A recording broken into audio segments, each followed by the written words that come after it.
سلام، خیلی مخلصیم. الان فکر میکنم ساعت 3 یا 4 صبح. منم چون کافر رو تعطیل کردم گفتم یه ویدیو بگیرم در مورد عجیب ترین قوانین کشورهای دنیا. سعی کردم از هر کشور یک یا دو تا از قوانین مزخرفش رو براتون در بیارم. اگرم سوتی چیزی دادم یه خودتون به بزرگی خودتون ببخشید. بریم برای شروع قوانین.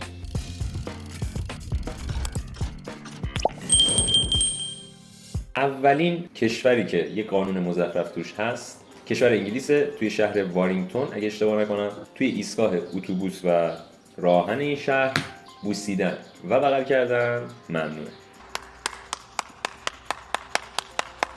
برای اینکه موقعی که مسافرها دارن اصلا خداحافظی میکنن، بوس میکنن، بغل میکنن، احساسی میشن، ترافیک انسانی به وجود نیاد و به خاطر همین این قضیه رو ممنوع کردم و توی ایستگاه حتی تابلوهای بوسیدن و بغل کردن ممنوع هم شما میبینید.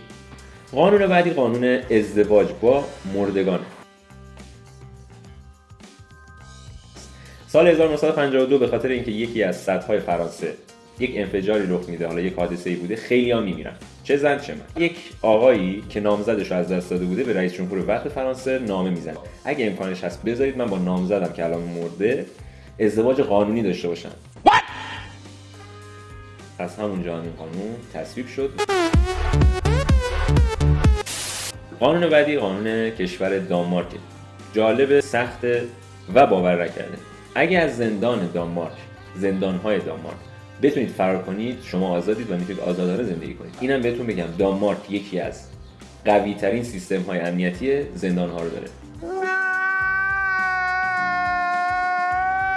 اما از کشور دانمارک دو تا قانون عجیب و غریب داریم. دومی چیه؟ دومی اینه که اگه توی کشور دانمارک شما بچه‌تو گم کردی، بعد از 2 ساعت نتونی پیداش کنی، هر کسی اون بچه رو پیدا کنه، شهروند دانمارک باشه، میتونه حضانت اون بچه رو قبول کنه. یعنی اگه شما بچه‌تو گم کردی فقط 2 ساعت فرصت داری که پیداش کنی. در این صورت اون میتونن که اون بچه رو به فرزندخوندگی خودشون در بیارن و شما دیگه پدر مادرش نیستی. دیگه به درد نمیخوره این دنیا.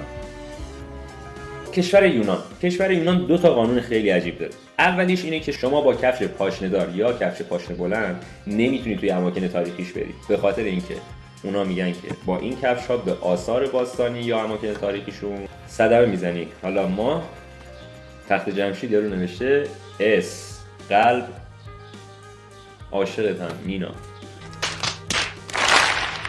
دومی قانون کشور یونان و خب عجیب و غریب برای ما حداقل اینه که بازی‌های کامپیوتری یا بازی کردن با کامپیوتر یا بازی کامپیوتری ممنوعه. یعنی چیزی به عنوان گیم نت توی یونان وجود نداره و جرم محسوب میشه. حالا دلیلش چیه؟ دلیلش اینه که برای مبارزه با قمار و شرط بندی این قانون رو گذاشتن. کشور بعدی کشور سوئیسه. توی کشور سوئیس فقط و فقط گوش کن، فقط و فقط تا ساعت 10 شب حق داری از سیفون استفاده کنی. اگه از ساعت 10 شب بگذاری و بری دستشویی و از سیفون استفاده کنی، شما مرتکب یک جرم شدی و حتی میتونن شما رو بیان بازداشت کنن و شما به جریمه پرداخت کنید.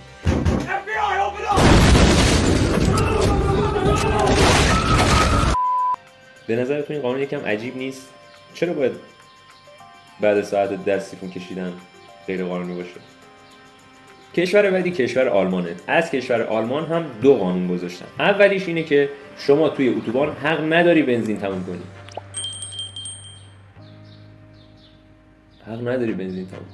قانون دوم عجیب آلمان اینه که شما حق نداری سال 1966 رو یادآوری کنی. یعنی اگه توی اماکن عمومی به سال 1966 اشاره کنی، شما مرتکب جرم شدی و باید جریمه پرداخت کنی.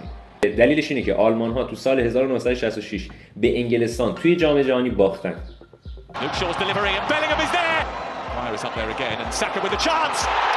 رشفورد مراقب باشیم شیشمی رو نخوریم. ویلسون حرکت میکنه، انگلیس میخواد شیشمی رو بزنه. حسینی جک گریلیش و اینم گل شیشم.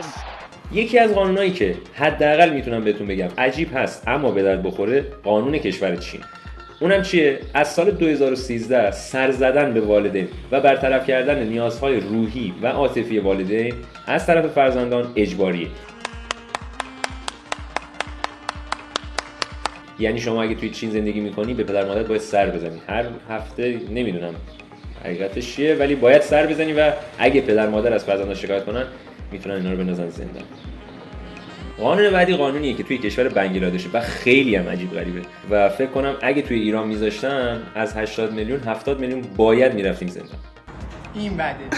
حالا اون قانونش چیه؟ اینه که شما حق ندارید توی امتحان تقلب کنید. اگه موقع تقلب شما رو بگیرن شما مرتکب جرم شدی، باید بری زندان.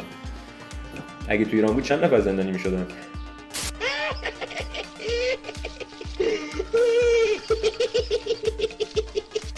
کشور بعدی کشور ژاپنه. کشور ژاپن به خاطر اینکه از چاقی جلوگیری کنه از سال 2008 یه قانونی رو تصویب کرد.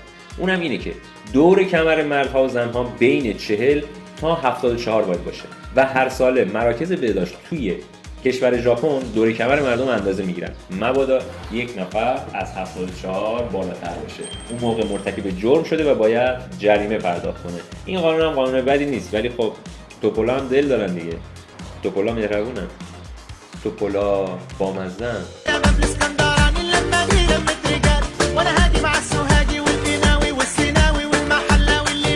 تا اینجا ویدیو رو دیدی؟ این قوانین هم شنیده بودی خدایی؟ اگه نشیدی لایک کن، سابسکرایب کن و یه کامنت خوب برای من بذار.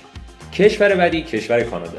بعضی از ایالت‌های کانادا این قانون رو دارن. قانونش اینه که جیغ، سود و فریاد توی کشور کانادا، یعنی برخی از ایالات کانادا، جرمه. کشور بعدی کشور سنگاپوره. کشور سنگاپور یه قانون عجیب غریب داره که فکر میکنم خیلی سختگیرانه است. جویدن و واردات آدامس به کشور سنگاپور جرم محسوب میشه.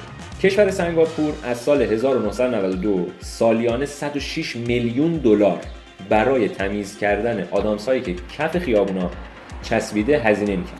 اونا اومدن این قانون رو گذاشتن، خودشون رو راحت کردن. کلاً آدامس ممنون.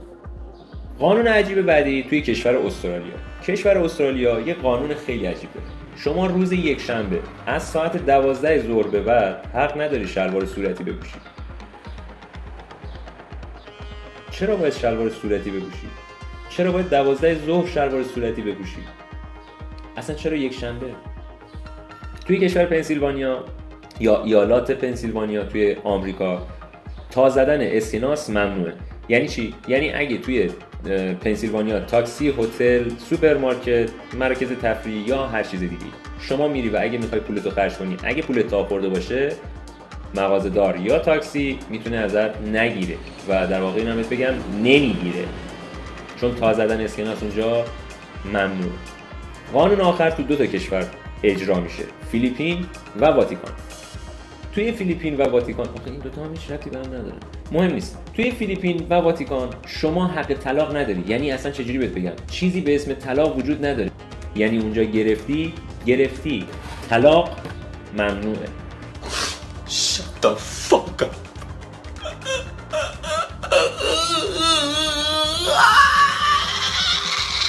خب این بود از قوانین عجیب غریب کشورهای دنیا. اگه تا اینجا ویدیو رو دوست داشتی لایک کن، کامنت بذار و سابسکرایب کن. ساعت 4 صبح و واقعا خستم، روز بدی رو داشتم و فقط به امید اینکه بتونم این ویدیو رو بگیرم سرپا بودم. امیدوارم که دوست داشته باشین. اگه شما هم این قوانین رو نمیدونستین بهتره همین الان لایک کنی، ساب کنی، زنگوله رو هم بزنی، چون قراره با کلی ویدیوی باحال دیگه برگردم. دوستتون دارم، دمتون گرم، خیلی با عشقین. همینطوری برین جلو